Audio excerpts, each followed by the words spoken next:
परम पिता परमेश्वर, हम आपका हृदय से धन्यवाद करते हैं और धन्यवाद के साथ आपकी उपस्थिति में प्रवेश करते हैं और ये कहना चाहते हैं प्रभु कि हम सब कुछ भी नहीं है आपके सामने। हम लोग बिल्कुल निकम्मे हैं, किसी योग्य नहीं है, जैसे कि बबूल की लकड़ी। लेकिन प्रभु, आप नाचीज़ों को, जो कुछ नहीं है, जिनका अपना कोई वजूद नहीं, उन्हीं के द्वारा अपनी महिमा करते हैं, क्योंकि आप अपनी महिमा स्वयं करते हैं, अपनी सामर्थ्य का प्रयोग करते हैं और उन लोगों को जो अपने आप में कुछ नहीं है, अपनी सामर्थ्य के द्वारा अपनी महिमा उनके जीवन से प्रकट करके ये सिद्ध कर देते हैं कि आप सर्व सामर्थी परमेश्वर हैं, आप सर्वशक्तिमान हैं और आपकी सामर्थ्य की कोई था नहीं।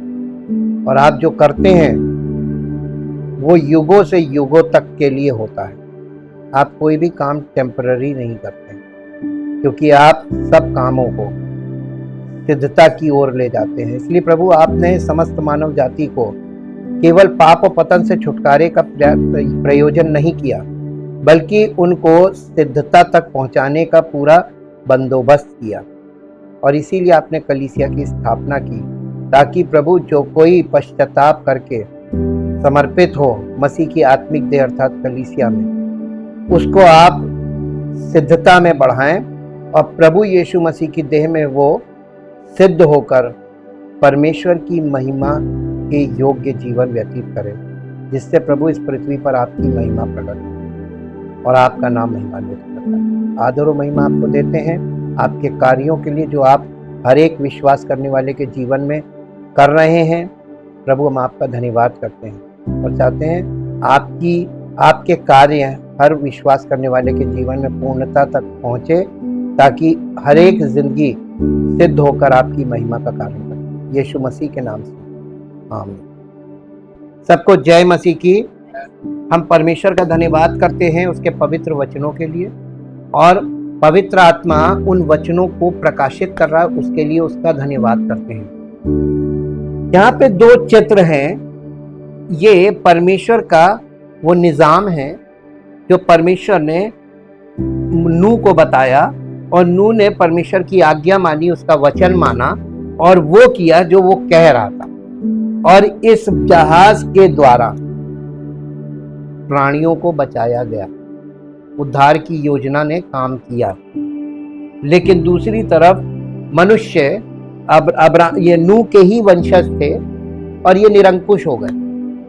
और नूह के 3 बेटों से जो जनरेशन आगे बढ़ी, उसी में से एक बेटे का बेटा और उसका बेटा परपोता निम्रोद, उसने परमेश्वर का विद्रोह कर दिया और विद्रोह में उसने बाबुल की मीनार खड़ी कर दी। परमेश्वर ने इस प्रोजेक्ट को समस्त कलीसिया के लिए पूरी पृथ्वी पर एक एग्जाम्पल रखा है, क्योंकि आज भी मनुष्य यही कर रहा है। परमेश्वर के प्रति विद्रोह कर रहा है, उसके वचन के प्रति विद्रोह कर रहा है, उसकी योजना के प्रति विद्रोह कर रहा है। और परमेश्वर ने इस विद्रोह का जवाब दिया और उसका उदाहरण हम लोगों के पास है और हम लोगों ने कल अध्ययन किया था।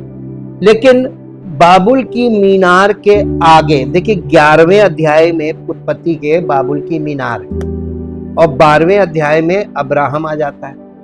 तो बाबुल की मीनार और अब्राहम के बीच का जो इतिहास है वो हमको कहाँ मिलेगा और वो हमें कैसे स्पष्ट होगा, क्योंकि उसके बिना हमको ये कनेक्टिविटी क्लियर नहीं होती है कि अब्राहम को परमेश्वर ने कैसे चुना, क्यों चुना, और उसके द्वारा परमेश्वर ने उसको, वो पैट्रियार्क्स कहलाते हैं इंग्लिश में और हिंदी में कहते हैं कुल पिता। कुल पिता का मतलब होता है कि पूरे परिवार का, पूरे वंश का फादर। ठीक है, अब्राहम को कहा गया है द फादर ऑफ फेथ, विश्वासियों का मूल पिता। जब कोई व्यक्ति मसीह में विश्वास करता है तो वो अब्राहम के वंश में कनेक्ट होता है। तो कुल पिताओं के बारे में उसको मालूम होना चाहिए कि नहीं। भाई, आपको अपनी लाइन मालूम होनी चाहिए, आप किस खानदान में जाके जुड़े, किस वंश के बने, और कैसे बने और क्यों बने। रीजनिंग्स बहुत जरूरी है। तो आज हम अब्राहम के प्रारंभिक जीवन के बारे में थोड़ा सा अध्ययन करेंगे और ये देखेंगे कि उसका जीवन वहां पे कैसे, ये बाबुल की मीनार से अब्राहम के बीच क्या हुआ था। चुमाश में अब्राहम के प्रारंभिक जीवन के बारे में बहुत कम बताया गया है। यहाँ वहां कुछ संकेतों को छोड़कर तोरा में, तोरा कहते हैं व्यवस्था को जो हिब्रू में है, जो ज्यूइश लोगों के पास है, यहूदियों के पास है, तोरा में हमारे राष्ट्रपिता के बारे में 75 वर्ष की आयु तक शायद ही कुछ बताया गया हो। तोरा बाइबल में है, जो उत्पत्ति में 12 अध्याय है, ये पहले बाइबल की पहली जो 5 किताबें ये तोरा है। तोरा का मतलब होता है व्यवस्था की किताबें, पेंटाट्यूक बोलते हैं। तो उत्पत्ति 12 अध्याय जब आप खोलते हैं, खोल के देखिए तो 12 अध्याय में आपको क्या मिलता है, परमेश्वर की ओर से अब्राहम के बुलाए जाने का वर्णन। और यहाँ पर जब आप पढ़ते हैं कि यहोवा ने अब्राहम से कहा अपने देश और अपने कुटुंबियों और अपने पिता के घर को छोड़कर उस देश को चला जा जो मैं तुझे दिखाऊंगा, और मैं तुझसे एक बड़ी जाति बनाऊंगा और तुझे आशीष दूंगा और तेरा नाम महान करूंगा और तू आशीष का मूल होगा। जो तुझे आशीर्वाद दे उन्हें मैं आशीष दूंगा, जो तुझे कोसे उसे मैं शाप दूंगा और भूमंडल के सारे कुल तेरे द्वारा आशीष पाएंगे। यहोवा के इस वचन के अनुसार अब्राहम चला और लूत भी उसके संग चला।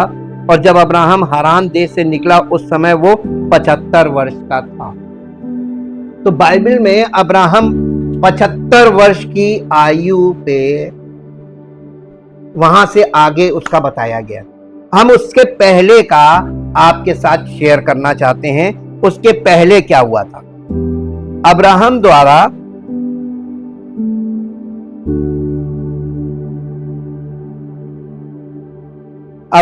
द्वारा अपने समय के सभी विधर्मियों और मूर्ति पूजकों के राजा और नेता निम्रोद की अवज्ञा जैसी महत्वपूर्ण घटना, जिसके कारण अब्राहम को जलती हुई भट्टी में फेंक दिया गया था, केवल तोरा में ही संकेत मिलता है।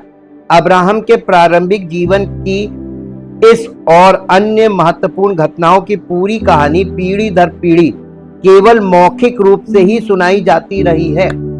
केवल मौखिक रूप से बताया जाता था इतिहास, कभी भी, और ये फर्स्ट हैंड होता था, यानी दादा और परदादा अपने नाती पोतों को बताते थे। यही बात परमेश्वर ने इजराइलियों से कही थी कि जो हमने तुम्हें लाल समुंदर पार कराया और जो काम परमेश्वर ने किया है इसकी चर्चा अपने बच्चों से किया करना।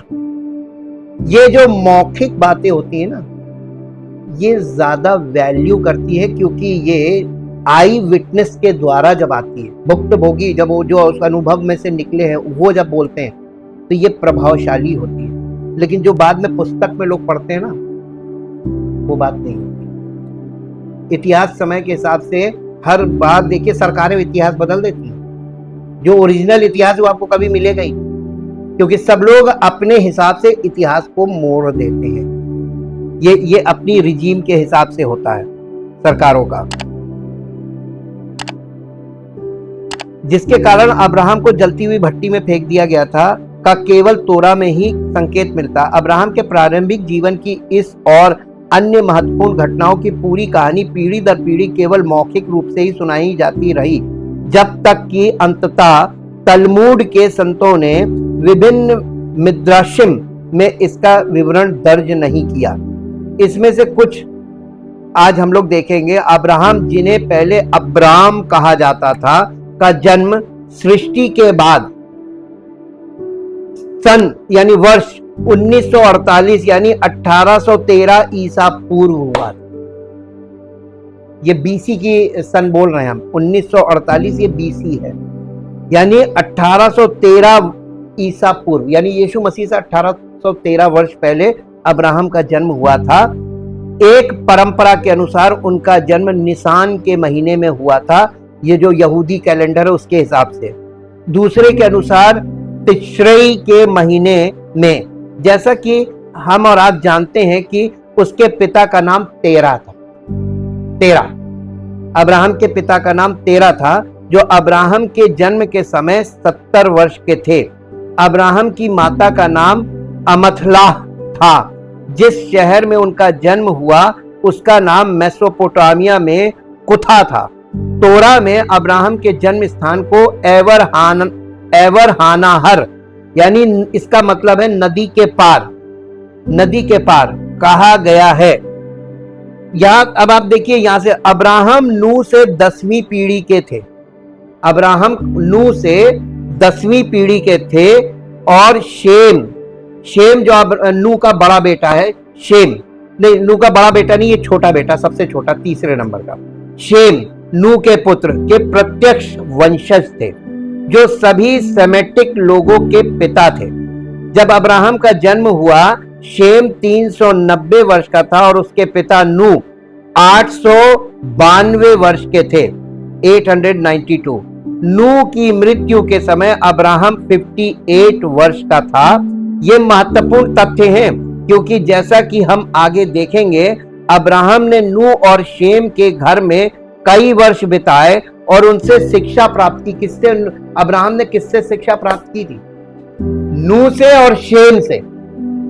अब आपको एक बहुत गहरी बात जो आप कभी नहीं पता लगा पाएंगे बाइबल, वो गहरी बात ये है कि ये शेम, ये नूह का एक बेटा है।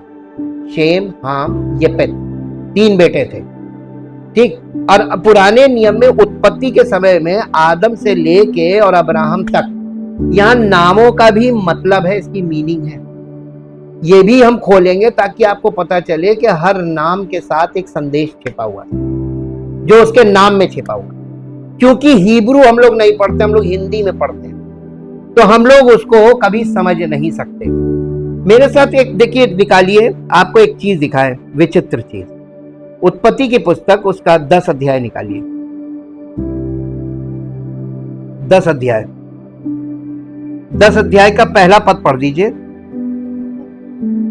नूह के पुत्र शेम, हाम और येपेत थे। शेम मेरे ख्याल से बड़ा ही था क्योंकि बड़े बेटे का नाम पहले आता है। शेम जो था वो बड़ा बेटा था, पहलौठा। नूह के पुत्र शेम, हाम और येपेत थे और इनके पुत्र यानी इन तीनों बेटों के पुत्र, उनके पुत्र जल प्रलय के पश्चात उत्पन्न हुए। उनकी वंशावली ये है, 2 पद में लिखा है येपेत के पुत्र। देखिए कहां से शुरू कर रहा है। येपेत सबसे छोटा था, येपेत के पुत्र, और उसके बाद आप थोड़ा और नीचे आइए, 6ठे पद में यहां पे क्या लिखा है? हाम के पुत्र। ये 2 बेटों की जनरेशन यहां पर बताई जा रही है। और इसी में जो दूसरा है हाम, हाम की जनरेशन से कौन आया? 8वां पद पढ़िए। कूश के वंश में निम्रोद भी हुआ, पृथ्वी पर पहला वीर वही है। तो निम्रोद कहां से है? नूह के बेटे हाम की जनरेशन से आ रहा है। हाम है ना, शेम, हाम, येपेत। हाम बीच वाला था, ठीक। लेकिन इसके आगे आप बढ़ते जाएंगे तो आपको इसमें शेम नहीं मिलेगा। शेम कहां आ रहा है? 11 अध्याय में बाबुल की मीनार के नीचे आइए, 10वां पद देखिए। शेम की वंशावली, तो इन 2 बेटों से ये वंशावली बिल्कुल अलग कर दी। वो 2 बेटों की वंशावली आपस में मिली हुई है, एक वंशावली वहां से निकाल ली। देखिए परमेश्वर कर क्या रहा है, किसी एक वंश से अपने इकलौते पुत्र प्रभु यीशु मसीह के लिए एक वंश तैयार कर। और यहाँ पे शेम का वंश आ रहा है। शेम की वंशावली यह है कि जल प्रलय के 2 वर्ष पश्चात जब शेम 100 वर्ष का हुआ, तब उससे अपरशद का जन्म हुआ और अपरशद के जन्म के पश्चात शेम 500 वर्ष जीवित रहा और उसके और भी बेटे बेटियां उत्पन्न हुई। जब अपरशद 35 वर्ष का हुआ तब उससे शेला का जन्म हुआ और शेला के जन्म के पश्चात अपरशद 403 वर्ष और जीवित रहा, उसके और भी बेटे। देखिए जो और भी बेटे बेटियां हुए ये जनरल में डालता जा रहा है, एक बेटे का नाम आता जा रहा है। ये इसको जीनियोलॉजी बोलते हैं, ये स्पिरिचुअल जीनियोलॉजी है कि परमेश्वर उसमें से उसके हर वंश से एक एक बच्चे को पकड़ता जा रहा है। और जब आप इसके 24 में आते हैं तो 24 में लिखा जब नाहोर 29 वर्ष का हुआ तब उसके द्वारा तेरह का जन्म हुआ। ये तेरह कौन है? अब्राहम का बाप, अब्राहम का बाप पैदा हुआ। और तेरह के जन्म के पश्चात नाहोर 129 वर्ष और जीवित रहा और उसके और भी बेटे बेटियां उत्पन्न हुई। 26 पद लिखा है, जब तेरह 70 वर्ष का हुआ। अभी हमने आपको बताया था ना, जब अब्राहम का बाप 70 वर्ष का हुआ था, तब उसके द्वारा अब्राम, नाहोर और हारान उत्पन्न हुए थे। 3 बेटे हुए थे उसके। ठीक, 3 का नंबर आ जाता है। अब इसके बाद फिर नीचे आ जाता 13 की वंशावली। लेकिन आप मेरे साथ एक और पद निकालिए जो आपको मिलेगा, पहला इतिहास और पहला इतिहास का पहला अध्याय निकालिए। पहला इतिहास पहला अध्याय जब आप निकालते हैं तो आदम से अब्राहम तक लिखा हुआ है ना, ये जीनियोलॉजी आदम से अब्राहम तक है। लेकिन आप इसमें भी देखेंगे कि यहां पर आप आते हैं जब 19 एबेर के 2 उत्पन्न हुए, फिर उसके बाद इसका 24 पद देखिए, शेम, अपरशद, शेला, एबेर और पेलेग, रू, सरूग, नाहोर, तेरह। अब्राहम, वो अब्राहम भी कहलाया।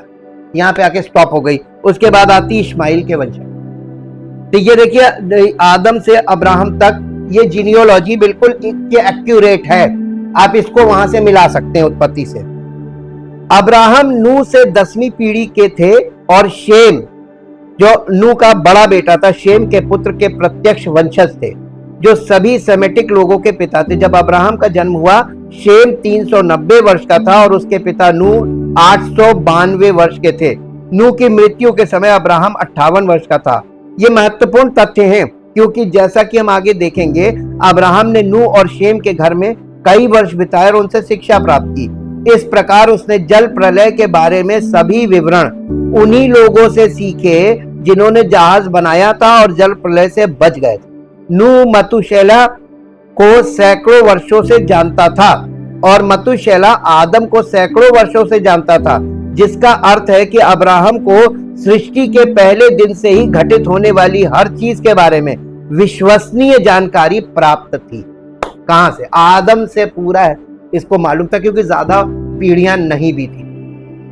ठीक, अब आज अगर आप इस चीज को बैक जाके देखेंगे तो हम अपने पिता के आगे नहीं जा पाएंगे, फिर सब धूमिल हो जाता है। अब्राहम के पिता तोरा में वर्णित प्रथम राजा बेबीलोन, जिसे उसके पूर्व नाम शिनार और कसदियों के देश से भी जाना जाता था, के शक्तिशाली राजा निम्रोद के प्रधान अधिकारी या मंत्री थे। कौन? अब्राहम के बाप तेरह, उसके यहाँ मंत्री थे जिन्होंने बाबुल की मीनार बनाई। देखिए अब्राहम कहां से कनेक्ट हो रहा है, इसका पिता यहां से था, इसी राजा का वो मंत्री था या अधिकारी। तेरह अपने राजा की तरह मूर्ति पूजक भी थे। तेरह जो था वो अपने राजा की तरह मूर्ति पूजक भी थे और उनका मुख्य देवता सूर्य था, सूर्य की पूजा करते थे। अब्राहम अपने जन्म की रात ही मौत के मुंह में समा गया था। निम्रोद के ज्योतिषियों ने राजा को बताया था कि तेरह का नवजात पुत्र एक दिन उसकी गद्दी के लिए खतरा हो बनेगा। निम्रोद ने तेरह को आदेश दिया कि वो बच्चे को उसके पास भेज दे ताकि उसे मार डाला जाए। हालांकि तेरह ने राजा को चकमा दे दिया। ठीक, शिशु अब्राहम को उसकी मां और धाय के साथ 10 वर्षों तक एक गुफा में छिपा के रखा गया। देखिए ये डिवाइन चाइल्ड था। परमेश्वर कहां से चुनाव करता है? मनुष्यों का गर्भ से। और ये बात बिल्कुल सत्य है, वो गर्भ से चुन लेता है। लेकिन बुलाहट में जब तक वो बालिग नहीं हो जाता तब तक परमेश्वर उसको बुलाहट नहीं आती। कॉलिंग ऑफ गॉड अलग है। 3 साल की उम्र में अब्राहम को पता चल गया था कि सूर्य या किसी अन्य मूर्ति की पूजा करना मूर्खता है, बल्कि एक महान ईश्वर है जिसने सूर्य, चंद्रमा और पूरी दुनिया की रचना की है, जो स्वयं अदृश्य होते हुए भी सब कुछ देखता और जानता है। और वही इस दुनिया का असली राजा है, जो निम्रोद से भी अधिक शक्तिशाली है। और उस समय से अब्राहम का ईश्वर में विश्वास दिन प्रतिदिन मजबूत होता गया। 10 साल की उम्र में अब्राहम ने गुफा छोड़कर बूढ़े नूह और शेम के पास जाने का फैसला किया, जिनके बारे में उसकी मां ने उसे कई अद्भुत कहानियां सुनाई थीं। किसी को पता भी ना चले, अब्राहम निचले इलाके से केदेम देश के अरारात की पहाड़ी इलाके में पहुंच गया, जहां नूह और उसका परिवार रहता था। बूढ़े नूह और शेम ने उसका स्वागत किया और उसे ईश्वर और ईश्वर के मार्गों के बारे में सब कुछ सिखाया। देखिए, परमेश्वर के मार्गों के बारे में बच्चे सबसे ज्यादा सीखते हैं तो अपने ग्रैंड पेरेंट्स से सीखते हैं। लेकिन विडंबना है कि आज के इस युग में जहाँ न्यूक्लियर फैमिलीज है, ग्रैंड पेरेंट्स ही नहीं है बच्चों के पास, और जो हैं भी तो किसी काम के। ग्रैंड पेरेंट्स, उनसे सीखा उसने। अब्राहम वहां लगभग 39 वर्षों तक, यानी वर्ष 1997 तक रहे। ये बीसी है, 97 बीसी। इस अवधि के अंत में वो 48 वर्ष के थे। तब नूह के घर में रहते हुए अब्राहम ने बाबुल की मीनार की दुनिया को हिला देने वाली घटना के बारे में सुना, जो शिनार देश में घटित हुई थी, जहां निम्रोद का शासन था। निम्रोद और उसके लोग एक ऐसी मीनार बनाना चाहते थे जो स्वर्ग तक पहुंचे, ताकि वे स्वर्ग के साथ साथ पृथ्वी पर भी अपना शासन स्थापित कर सकें। ये ईश्वर के विरुद्ध मनुष्य के अहंकार और अनाज्ञाकारिता की पराकाष्ठा थी, और इसने भ्रम पैदा किया और उन्हें 70 भाषाओं में यानी वह उस दिन 70 भाषाओं में परिवर्तन हो गया था। एक लैंग्वेज 70 लैंग्वेज में 70 भाषाओं और राष्ट्रों में विभाजित कर दिया। अब्राहम ने निर्णय लिया कि अब समय आ गया है कि वो बाहर जाए और उन्हें ईश्वर के बारे में सच्चाई और मूर्तियों के झूठ और निरर्थकता के बारे में सिखाए। वो जानता था कि निम्रोद और यहाँ तक कि अपने पिता की अवज्ञा करके वो अपनी जान जोखिम में डाल रहा होगा, क्योंकि निम्रोद ने स्वयं को ईश्वर घोषित कर दिया था और मांग की थी कि सभी लोग उसकी पूजा करें। देखिए, उस जमाने में एक व्यक्ति, एक राजा, जो अपने आप को ईश्वर घोषित कर चुका था और सब लोग उसकी पूजा करें, उसी मारे उसने अपने आप को महान दिखाने के लिए बाबुल की मीनार और एक बहुत बड़ा एम्पायर खड़ा किया था। देखिए, किंगडम छोटा होता है, लेकिन ढेर सारे किंगडम को मिला दीजिए तो वह एक एम्पायर होता है, एक बड़ा राष्ट्र होता है, ये जिसको बोलते हैं सुपर पावर। ये बना रहा था वो। और यीशु मसीह के आने से पहले फिर एक व्यक्ति खड़ा होगा और अपने आप को ईश्वर घोषित करेगा और लोग उसकी पूजा करेंगे। एंटी क्राइस्ट बोला गया। ये कौन है निम्रोद?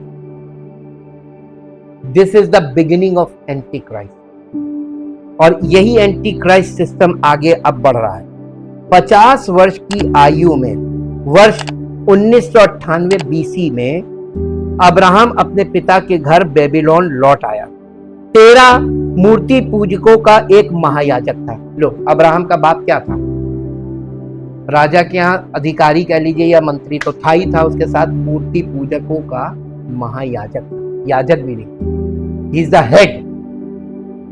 और ये मूर्ति पूजकों का महायाजक था। उसके 12 मुख्य देवता थे, साल के हर महीने के लिए एक देवता, और अन्य मूर्तियां भी उसके यहाँ थी। दरअसल 13 के घर में एक कार्यशाला थी जहां लकड़ी, पत्थर, चांदी और सोने की मूर्तियां बनाई जाती थी। लोग इन मूर्तियों पर बलि चढ़ाने या उन्हें खरीदने आते थे और 13 का व्यापार फल फूल रहा था। 13 ने अब्राहम को विक्रेता नियुक्त किया और व्यापार की जिम्मेदारी सौंपी। उसने व्यापार को कितनी अच्छी तरह चलाया ये आपको बाद में पता चलेगा कि उसने किया क्या था। आगे देखते हैं। अब्राहम के कार्यों, शब्दों और कर्मों से निम्रोद क्रोधित हो गया। अब आप समझ लीजिए वो कैसा व्यापार कर रहा था। अब्राहम और उसके पिता दोनों को राजा के सामने उपस्थित होने का आदेश दिया गया। यहाँ राजा के ज्योतिषियों ने तुरंत अब्राहम को पहचान लिया कि ये वही व्यक्ति है जिसके बारे में उन्होंने राजा को चेतावनी दी थी। 13 को राजा को धोखा देने के लिए फटकार लगाई गई और उसने अपने बड़े बेटे हारान पर, जो अब्राहम से 32 साल बड़ा था, दोष मढ़ दिया। यानी उसने अपने बड़े बेटे हारान पर दोष मढ़ दिया, और वो 32 साल बड़ा था अब्राहम से। हारान ने अब्राहम का चुपके से पीछा किया था, लेकिन उसे यकीन नहीं था कि ऐसा करके उसने समझदारी दिखाई है या नहीं। उसने सोचा कि अगर अब्राहम विजयी होगा तो वो खुलकर अब्राहम का पक्ष लेगा। निम्रोद ने आदेश दिया कि अब्राहम को जलती हुई भट्टी में फेंक दिया जाए। ये उसके लिए आदेश दिया गया अब्राहम के लिए। जब अब्राहम सुरक्षित बाहर आ गया, भट्टी में डाला, कुछ नहीं हुआ, बाहर आ गया। जब वो सुरक्षित बाहर आ गया तो हारान ने खुद को अब्राहम के पक्ष में घोषित किया और उसके समान भट्टी में फेंके जाने का चुनाव किया कि हम भी अब्राहम पर, इसके ईश्वर पर विश्वास करते हैं, इसके मत से हम सहमत हैं। इसे भी उठा के फेंक दिया गया। तो क्या हुआ?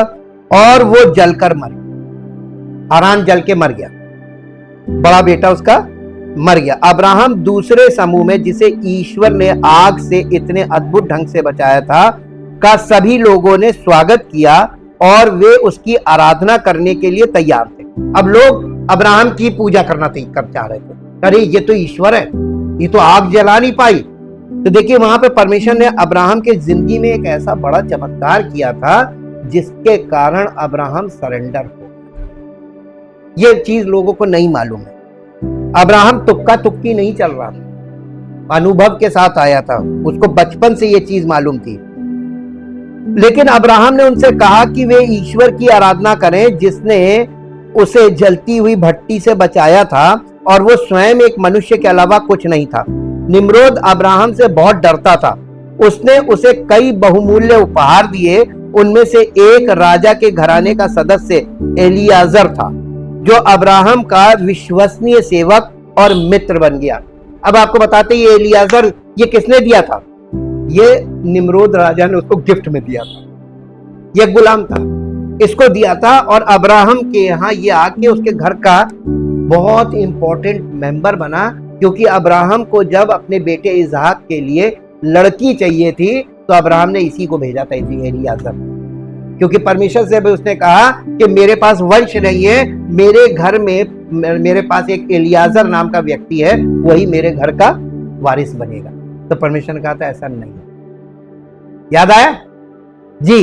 तो देखिए कनेक्टिविटी आप कंप्लीट करते जाइए कि ये ऐसे हुआ था, और इस प्रकार जो अब्राहम के विश्वसनीय सेवक और मित्र बन गया। अब्राहम और उसके बचे हुए भाई नाहोर ने 2 बहनों से विवाह किया, जो उनकी भतीजी थी और उनके भाई की हारान की बेटियां थी। नाहोर ने मिल्का से विवाह किया और अब्राहम ने यिस्का से, जो सारे बाद में सारा के नाम से प्रसिद्ध हुई। 2 साल बाद निम्रोद ने एक अजीब सपना देखा, और एक बार फिर उसके सलाहकारों ने इसका अर्थ ये निकाला कि जब तक अब्राहम जीवित रहेगा उसका राज्य खतरे में रहेगा। निम्रोद, जो हर समय अब्राहम के बारे में चिंतित रहता था, उसने उसे फिर से मारने की कोशिश करने का फैसला किया और उसे पकड़ने के लिए आदमी भेजे। सौभाग्य से एलियाजर को यह साजिश का पता चल गया और उसने सही समय पर अब्राहम को सूचित किया। अब्राहम अपने 300 से अधिक अनुयायियों के साथ नूह के पास भाग गया, और लगभग 1 महीने बाद उसके पिता तेरा उससे मिलने वहां आए। अब्राहम ने उसे मूर्ति पूजा छोड़ने के लिए राजी किया। इसके अलावा उसने उसे बताया, यानी अपने पिता को बताया, कि उसका जीवन भी खतरे में है क्योंकि निम्रोद उसे नहीं छोड़ेगा। इसलिए तेरा ने निम्रोद के दरबार में अपना उच्च पद छोड़ दिया और अब्राहम के साथ कनान देश जाने का फैसला किया। ये इस लोगों की यात्रा शुरू होती है। 3 साल बाद जब अब्राहम 55 साल का था, ईश्वर ने अब्राहम को दर्शन दिए और उसे अपनी पत्नी और घराने को लेकर कनान जाने को कहा। अब्राहम ने ऐसा ही किया और वहां 15 साल तक रहा। इस समय जब अब्राहम 70 साल का था, ईश्वर ने उसके साथ एक वाचा बांधी और उसके तुरंत बाद अब्राहम चरण लौट आया, जहां वो 5 साल तक रहा। तब एक बार फिर ईश्वर अब्राहम के सामने प्रकट हुए और उसे अपने पिता का घर और अपनी जन्मभूमि हमेशा के लिए छोड़कर कनान देश जाने को कहा। इस बार उसका भतीजा या उसका साला भी कह ली, उसका भतीजा भी था लूत और उसका साला भी था, डबल रिलेशन था। उसी की बहनों से उसने शादी की थी। लूत भी उसके साथ गया। तेरा की चरण में मृत्यु हो गई और नाहोर अपने परिवार के साथ वहीं रहा। इस प्रकार 75 वर्ष की आयु में अब्राहम कनान देश में रहने आया। वो भूमि जिसे देने का वादा परमेश्वर ने उससे किया था कि वो उसकी संतानों के लिए अनंत विरासत के रूप में चुनी हुई भूमि होगी। और आज ये कनान भूमि इजराइल द नेशन है। परमेश्वर ने क्योंकि इससे वादा किया, परमेश्वर अपने वायदों में पक्का है। आप उस जमाने के इतिहास को आज भी देख सकते हैं। प्रूव्ड, हिस्ट्री प्रूव कर रही है कि परमेश्वर सच्चा है और अपने वायदों में पक्का है। तो हमें कैसे परमेश्वर के साथ रिलेशनशिप डेवलप करनी चाहिए? जो बहुत विश्वासी हो गए, हम अविश्वासी हो जाए, बाइबल में लिखा है यदि हम अविश्वासी हो जाए तो भी वो विश्वास योग्य रहे। क्या ऐसे परमेश्वर की हमको आराधना और ऐसे परमेश्वर के लिए हमको समर्पित नहीं होना चाहिए? ये एक बड़ा क्वेश्चन है हर विश्वासी के लिए। बहुत हल्के में लोग लेते हैं। बाइबल को हल्के में कभी मत लीजिएगा, क्योंकि इसमें बहुत शॉर्ट में दिया गया है, लेकिन अध्ययन करने जब उतरते हैं तो आपको हर चीज जो ज्यूइश लोगों के पास है, यहूदी लोगों के पास ओरिजिनल, वो आज भी है। अब तो सब उन्होंने ऑनलाइन कर दिया। आपको एक एक सच्चाई आज भी मिलेगी। एक उच्चतर मार्ग बाबुल की मीनार से सीखना है।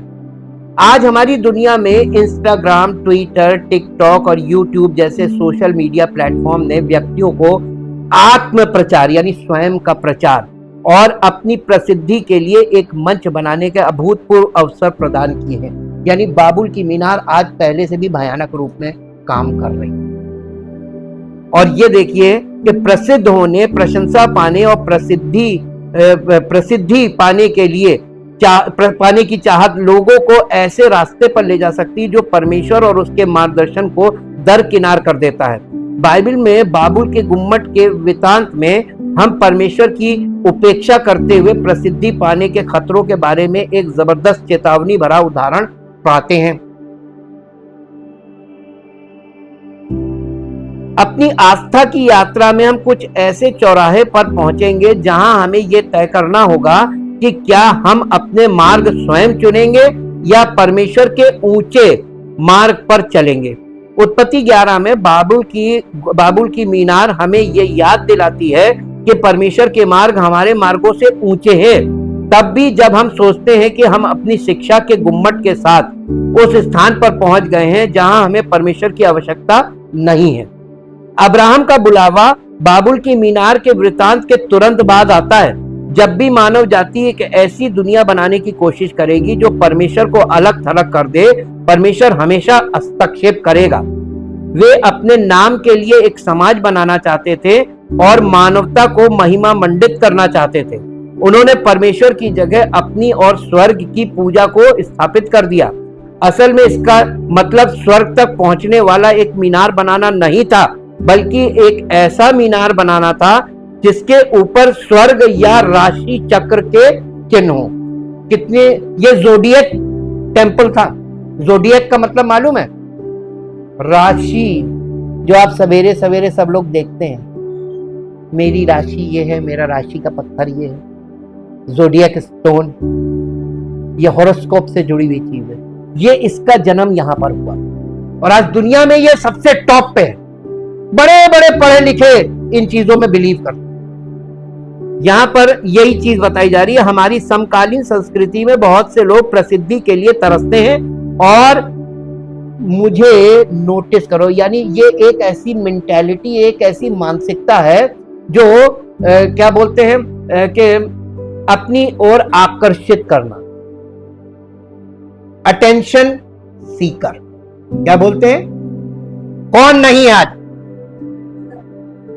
जिसके हाथ में मोबाइल है, हर आदमी अटेंशन सीकर बना हुआ है। खुद की फोटो खींचना, पोस्ट करना, एक एक खाने की फोटो खींच टक से डाल, क्या मिलेगा? Attention seeker. लोग अटेंशन, वहां पे लोग देखें, लोगों का ध्यान आकर्षित करना, ये अटेंशन सीकर। ये बाबुल की मीनार अटेंशन सीकर तो थी। दुनिया के सारे लोग देख नहीं रहे तो उसमें जुड़ गए थे, लेकिन परमेश्वर ने जब देखा, उसने कहा मैं इस चीज को कभी होने नहीं दूंगा। आज जो लोग कर रहे हैं ना, कभी सफल नहीं होंगे, कभी नहीं सफल होंगे। इन चीजों से कभी सफलता नहीं मिलती। और ये बात बाइबल हमको बहुत पहले से उत्पत्ति में ही बता देती है। ये अटेंशन सीकर यानी मुझे नोटिस करो की पुकार लगातार बढ़ती जा रही है हमारे युग में। प्रसिद्धि की चाहत अक्सर एक कल्पना, एक सपना बन जाती है, जो YouTube पर लाइक्स की संख्या या किसी के प्रभाव पर निर्भर करती है। मसीह होने के नाते हमें याद रखना चाहिए कि हमारा मूल्य मुख्य रूप से मसीह में हमारी पहचान से उपजता है। ये सब चीजें जो हम करते हैं ना, ये फोटो खींचना, ये करना, वो करना, यानी कॉपी पेस्ट, इन चीजों से कुछ होगा नहीं। हर तरह की प्रसिद्धि गलत नहीं होती। प्रसिद्धि की एक कल्पना होती है और एक यथार्थवाद। अगर आप ईश्वर प्रदत्त अपनी नियति का पीछा कर रहे हैं और परिणाम स्वरूप आप प्रसिद्ध हो गए, तो ये कोई कल्पना नहीं है, ये वास्तव में आपकी नियति का हिस्सा है और ईश्वर की कृपा से आप इस बोझ और उस बदनामी को सहन कर पाएंगे। निश्चित रूप से अब्राहम ने प्रसिद्धि का वो स्तर हासिल किया जो अब तक जीने वाले कुछ ही लोगों ने हासिल किया होगा। अब्राहम से ज्यादा कौन मशहूर हुआ? निम्रोद का नाम कहां आता है? कोई दुनिया में नहीं जानता निम्रोद, लेकिन अब्राहम बोल के देखिए, चाहे वो किसी भी जाति का, चाहे किसी भी कंट्री का, everybody knows the name of Abraham. मालूम क्यों? क्योंकि वो परमेश्वर के साथ, परमेश्वर की आज्ञा के अनुसार। प्रसिद्धि कैसे आई? परमेश्वर की। उसका जीवन सरल नहीं था, बहुत कठिन जीवन, लेकिन परमेश्वर कठिन जीवन में ही हमको सिद्ध करता है। ये परमेश्वर का वचन हमको दिखाता भी है और सिखाता भी है। ये प्रेरणा है, आप प्रेरणा लीजिए और इसको, इस जीवन को अपनाइए। ये जीवन शैली होनी चाहिए। हमेशा आप अपनी उम्र के किसी भी पड़ाव में हो, स्ट्रगलिंग में रहिए, आप पूरे एक्टिव रहेंगे। जिस दिन आप बैठे और इजी हुए, उसी दिन आप गए। ये अंत है, यहां से होता अंत। आप दिमाग जब आपका कह दे अब मुझसे नहीं होगा, आप बैठ, बस आप गए, जीते जी गए। बैठना कभी नहीं है। निश्चित रूप से अब्राहम ने प्रसिद्धि का वो स्तर हासिल किया जो अब तक जीने वाले कुछ ही लोगों ने हासिल किया। हालांकि उसका लक्ष्य सरल था, ईश्वर की आज्ञा का पालन करना। लक्ष्य क्या था? ईश्वर की आज्ञा का पालन करना। सरल है ना? यही आपको कठिन लगता है क्योंकि हुक्म नहीं मानने की एक आदत है। हमें अपनी बात, अपनी मानसिकता, अपनी जो क्या बोलते हैं दृष्टिकोण लाने की जरूरत है। परमेश्वर की किसी भी आज्ञा में अपना दृष्टिकोण ला, मेरे हिसाब से मुझे ये करना नहीं। परमेश्वर ने कहा do not do this, yes I can't. Abraham ने प्रसिद्धि का वो स्तर हासिल किया। हाँ, हालांकि उसका लक्ष्य सरल था, ईश्वर की आज्ञा का पालन करना, प्रसिद्ध होना नहीं। अगर आपका लक्ष्य प्रसिद्ध होना है तो प्रसिद्धि एक झूठा ईश्वर बन जाएगी और आपको नष्ट कर देगी। आपकी प्रसिद्धि एक मूर्ति बन जाएगी, आप उसी की पूजा करने लगेंगे। मैंने ये किया, मैंने वो किया, मैं। निम्रोद को देखिए, कौन याद करता है? उसका कहीं नाम आता है? प्रभु यीशु मसीह ने कहा कि जो कोई मेरे लिए अपना प्राण खो देता है वो सारी दुनिया प्राप्त कर लेगा, और जो कोई अपना प्राण बचाना चाहेगा वो अपना सब कुछ खो देगा। ये दो ही प्रिंसिपल दिए उसने। आपका लक्ष्य प्रसिद्ध होना है तो प्रसिद्धि एक झूठा ईश्वर बन जाएगी और आपको नष्ट कर देगी। बाबुल की मीनार पर लोगों ने यह सोचने की भूल की कि चूंकि उन्होंने परमेश्वर को अपनी योजनाओं से बाहर रखा था, इसलिए परमेश्वर का अस्तित्व नहीं है और ना ही वो उनकी परवाह करता है। यहीं पर अब्राहम के बुलावे के साथ परमेश्वर का दिव्य अनुग्रह दिखाई देता है। बाबुल के मीनार से हम कुछ मूल्यवान सबक सीख सकते हैं। आत्म प्रशंसा की चाहत हमें परमेश्वर और हमारे जीवन के लिए उनके उद्देश्य की खोज से विचलित कर देगी। निम्रोद नामक एक व्यक्ति के नेतृत्व में बेबीलोन के लोगों ने एक ऐसा मीनार बनाने की कोशिश की जिससे उन्हें अपनी महिमा मिले, जो परमेश्वर की इच्छा के विरुद्ध एक अवज्ञा थी। आज भी निम्रोद नाम का प्रयोग किसी विद्रोही और अक्सर अत्याचारी व्यक्ति के लिए किया जाता है। परमेश्वर मनुष्य को ऐसा स्थायी समाज बनाने की अनुमति नहीं देगा जो उसे अलग थलग कर दे। परमेश्वर ने देखा कि क्या हो रहा था और जब बात बहुत आगे बढ़ गई तो उसने हस्तक्षेप किया और परमेश्वर ने उनकी भाषा को भ्रमित कर दिया, जिसके परिणाम स्वरूप लोग तितर बितर हो गए और मीनार का निर्माण रोक दिया गया। बाबुल में लोगों की एकता परमेश्वर को अपने मामलों से अलग रखने पर आधारित थी। उनका उद्देश्य परमेश्वर के प्रभाव से स्वतंत्र एक समाज का निर्माण करना था। उनकी एकता ने बुराई के केंद्रीकरण को जन्म दिया, जिससे ये स्पष्ट हो गया कि परमेश्वर के मूल्यों के बिना एकता भ्रष्टाचार और विनाश का कारण बन सकती है, जैसा कि आज सामने सिद्ध है। परमेश्वर के मार्ग हमेशा हमारे मार्गों से ऊंचे होते हैं। यशाया नबी की पुस्तक उसका 55 अध्याय और उसका 9 पद पढ़िए। यहां पर परमेश्वर का वचन हमेशा हमको याद दिलाने के लिए लिखित रूप में मौजूद है, क्योंकि मेरी और तुम्हारी गति में और मेरे और तुम्हारे सोच विचार में, देखिए परमेश्वर के विचार और परमेश्वर के मार्ग स्वर्गीय है, हायर, और हमारे जमीनी है, हमारे विचार और हमारे मार्ग। हाँ, तो ये हमें मनुष्यों के विचारों में नहीं फंसना है, बल्कि हमें परमेश्वर के विचारों में आगे बढ़ना है। बाबुल का गुम्मट दर्शाता है कि कैसे मनुष्य महानता को महत्व समझने में भ्रमित हो सकते हैं और परमेश्वर से अलग होकर महत्व पाने का प्रयास करते हैं। जब हम परमेश्वर के मार्गों से ज्यादा अपने मार्गों को प्राथमिकता देते हैं, तो हम उसकी दिव्य योजना को नजरअंदाज करने का जोखिम उठाते हैं। निम्रोद द्वारा निर्मित मीनार और नगर अहंकार के पाप का प्रतीक है। ईश्वर से अलग होकर सुरक्षा और महत्व पाने का प्रयास, ये एक सार्वभौमिक संघर्ष है, क्योंकि हम अक्सर अपनी योग्यता सिद्ध करने के लिए प्रसिद्धि की तलाश करते हैं। हालांकि हमारे जीवन में ईश्वर जितना अधिक महत्वपूर्ण होता है, प्रसिद्धि उतनी ही कम महत्वपूर्ण होती जाती है। परमेश्वर के सामने नम्रता ही ऊंचे उठने की कुंजी है। याकूब की पत्री उसका 4 अध्याय उसका 10 पद यहाँ पर लिखा है, पढ़ दीजिए। याकूब की पत्री 4 अध्याय और उसका 10 पद। याकूब 4 अध्याय का 10 पद जी। प्रभु के सामने दीन बनो तो वो तुम्हें कौन कब बनाएगा? दीन बनने का मतलब मालूम है? अपने आप को शून्य, मैं कुछ नहीं कर सकता। आज सेवकों के पास देखिए, लोग आते मेरे लिए प्रेयर कर दिए, हाँ मैं प्रेयर कर दूंगा, हो जाएगा। वो प्रभु से ज्यादा ऊंचे हैं, लोगों को गारंटी देते हैं, चंगाई सभा का प्रचार करते हैं और लोगों को कहते हैं आइए चंगाई मिलेगी। प्रभु ने तो नहीं कभी दावा किया कि मैं चंगा कर दूंगा। उसने कंडीशन रखी है, हर एक की नहीं सुनता है, तुम उसकी सुनोगे तभी वो तुम्हारी सुने। जितनी सुनोगे उतना ही रिस्पॉन्ड करेगा, उतना ही। और ये बात, ये पूरे सिद्धांत बाइबल हमको बताती है, ये सत्य है। इसलिए किसी के जाल में ना फंसे। जो मनुष्य परमेश्वर के सामने शून्य होता जाता है, परमेश्वर उसी को शिरोमणि बनाता है। ऐसे नहीं बन जाते शिरोमणि। आज आपको करोड़ों लोग लग रहे होंगे शिरोमणि, लेकिन वचन में जाकर देखेंगे तब पवित्र आत्मा आपको बताएगा इसमें से कोई भी नहीं, क्योंकि जो अपने आप को शून्य करेगा। प्रभु यीशु मसीह के बारे में लिखा, उसने अपने आप को परमेश्वर के आगे ऐसा शून्य किया कि परमेश्वर ने उसे वो नाम दिया जो सब नामों में श्रेष्ठ। शून्य हो जाने का मतलब अपने आप को मिटा देना, होम बलि कर दिया, बर्न्ट ऑफरिंग। परमेश्वर द्वारा हमें ऊंचा उठाना हमारे द्वारा स्वयं को ऊंचा उठाने से कहीं बेहतर है। यीशु ने सिखाया कि सच्चा आशीर्वाद आत्मा में दीन होने से, परमेश्वर की आवश्यकता को स्वीकार करने से मिलता है।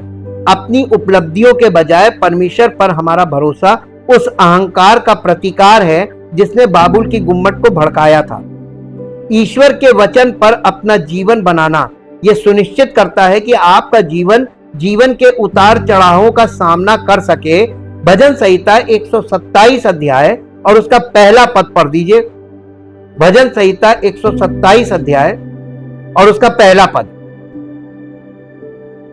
यदि प्रभु घर को ना बनाए तो हमारे प्रयास व्यर्थ है। घर को कौन बनाता है? और मालूम है, लोगों को देखिए कितने घमंड से कहते हैं मैंने अपने घर में मैंने ये बनाया, देखिए मैंने ये बनाया, मैंने बच्चों को ये कर दिया, मैंने। अरे यार, बाबुल की मीनार सब बना रहे हैं यहाँ दुनिया में, सब बाबुल की मीनार बना रहे हैं और कुछ सालों बाद देखिए उनका सब ढा। उनके घर में ऐसे झगड़े होते हैं, सब 3-5 हो गया, खत्म। बाबुल की मीनार कभी नहीं कंप्लीट हुई है।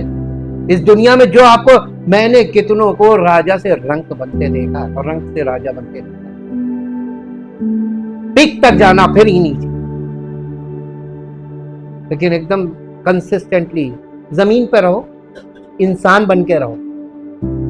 प्रभु बनने की कोशिश मत करो, प्रभु को प्रभु का दर्जा दो। यही तो है, यही शिक्षा है। कभी भी बड़े बोल नहीं बोलिए, कभी, यानी स्पिरिचुअल प्राइड भी प्राइड है, कभी घमंड नहीं होना चाहिए किसी भी प्रकार का।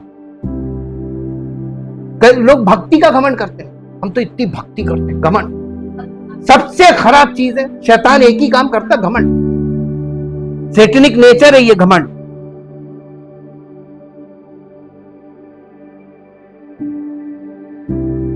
अब्राहम ने, देखिए कहां चले,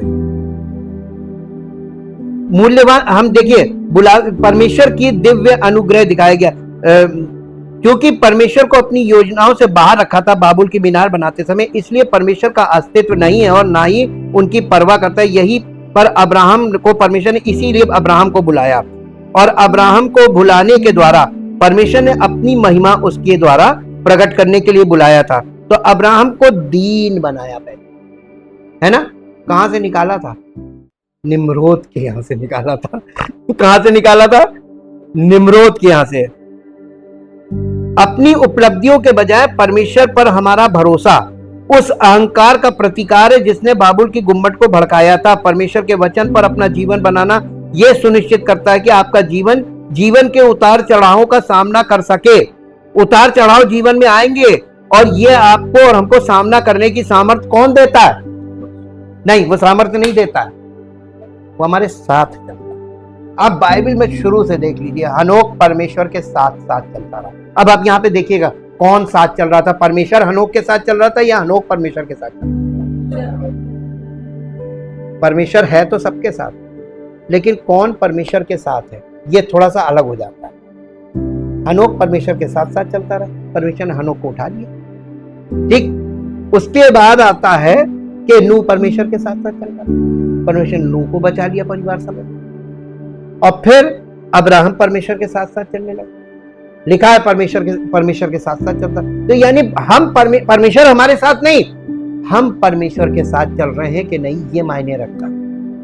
ये मसीहत सिखाती है कि परमेश्वर के साथ हमको चलना। और दूसरा आपको बताया कि इजरायली लोगों के लिए इतिहास में पौलुस ने बताया पहला कुरिन्थियों 10 अध्याय में कि और वो उस चट्टान से पीते थे जो उनके साथ साथ चलती थी, वो चट्टान मसीह था, परंतु परमेश्वर उनमें से बहुतेरों से, यानी मसीह उनके साथ चल रहा था, वो मसीह के साथ। देखा आपने फेलियर कहां है? फेलियर उन लोगों में था, ये इजरायलियों में, वो उसके साथ। तो अग्रीमेंट के बिना दो साथ चलेंगे? बाइबल में लिखा जब तक कोई दो व्यक्ति आपस में सहमत ना हो, क्या वो साथ चल सकेंगे? तो आप परमेश्वर के साथ कैसे चल सकेंगे? जब तक आप स्पिरिचुअल, वो आत्मा है, तो आपको आत्मिक जन्म लेकर आत्मा में परिपक्व होकर उसके साथ सहमत होना पड़ेगा, है ना। इसीलिए कलीसिया की स्थापना की है, ये हमें व्यस्त करने के लिए आत्मिक तौर पर। परमेश्वर की बाबुल का गुम्बद हमें परमेश्वर की नींव पर अपने जीवन का निर्माण करने का महत्व सिखाता है। वो हमारी सुरक्षा और संरक्षा का मजबूत गुम्बद है।